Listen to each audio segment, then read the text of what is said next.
The True Story of the Three Little Pigs by A. Wolf. I'm the wolf, Alexander T. Wolf. You can call me Al. I don't know how this whole big bad wolf thing got started, but it's all wrong. Maybe it's because of our diet. Hey, it's not my fault wolves eat cute little animals like bunnies and sheep and pigs. That's just the way we are. If cheeseburgers were cute, folks would probably think you were big and bad too. But like I was saying, the whole big bad wolf thing is all wrong. The real story is about a sneeze and a cup of sugar. This is the real story. Way back and once upon a time, I was making a birthday cake for my dear old granny. I had a terrible sneezing cold. I ran out of sugar. So I walked down the street to ask my neighbor for a cup of sugar. Now this neighbor was a pig, and he wasn't too bright either. He had built his whole house out of straw. Can you believe it? I mean, who in his right mind would build a house of straw? So of course, the minute I knocked on the door, it fell right in. I didn't want to just walk into someone else's house, so I called, little pig, are you in?" No answer. I was just about to go home without the cup of sugar for my dear old granny's birthday cake.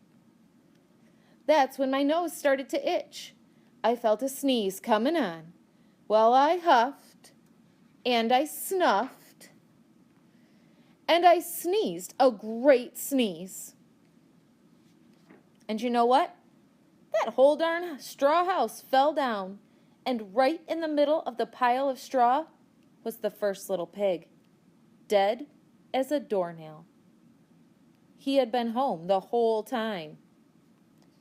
It seemed like a shame to leave a perfectly good ham dinner lying there in the straw, so I ate it up. Think of it as a cheeseburger just lying there. I was feeling a little better, but I still didn't have my cup of sugar, so I went to the next neighbor's house. This neighbor was the first little pig's brother. He was a little smarter, but not much. He had built his house of sticks. I rang the bell on the stick house. Nobody answered. I called, Mr. Pig, are you in?" He yelled back, "Go away, wolf, you can't come in. I'm shaving the hairs on my chinny chin chin." I had just grabbed the doorknob when I felt another sneeze coming on. I huffed, and I snuffed, and I tried to cover my mouth, but I sneezed a great sneeze. And you're not going to believe it, but this guy's house fell down just like his brother's. When the dust cleared, there was the second little pig, dead as a doornail. Wolf's honor. Now, you know how food will spoil if you just leave it out in the open. So I did the only thing there was to do. I had dinner again. Think of it as a second helping. I was getting awfully full, but my cold was feeling a little better. And I still didn't have that cup of sugar for my dear old granny's birthday cake. So I went to the next house.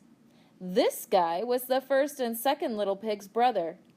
He must have been the brains of the family. He'd built his house of bricks. I knocked on the brick house. No answer. I called, Mr. Pig, are you in?" And do you know what that rude little porker answered? "Get out of here, wolf. Don't bother me again." Huh, talk about impolite. He probably had a whole sack full of sugar. And he wouldn't even give me one little cup for my dear, sweet old granny's birthday cake. Huh, what a pig. I was just about to go home and maybe make a nice birthday card instead of a cake when I felt my cold coming on. I huffed, and I snuffed, and I sneezed once again. Then the third little pig yelled, "And your old granny can sit on a pin." Now, I'm usually a pretty calm fellow, but when somebody talks about my granny like that, I go a little crazy. When the cops drove up, of course I was trying to break down this pig's door, and the whole time I was huffing and puffing and sneezing, and making a real scene. The rest, as they say, is history. The news reporters found out about the 2 pigs I had for dinner. They figured a sick guy going to borrow a cup of sugar didn't sound very exciting. So they jazzed up the story with all that huff and puff and blow your house down, and they made me the big bad wolf. That's it, the real story. I was framed. But maybe you could loan me a cup of sugar. And today's mystery reader is Mrs. Early. I hope you enjoyed the story.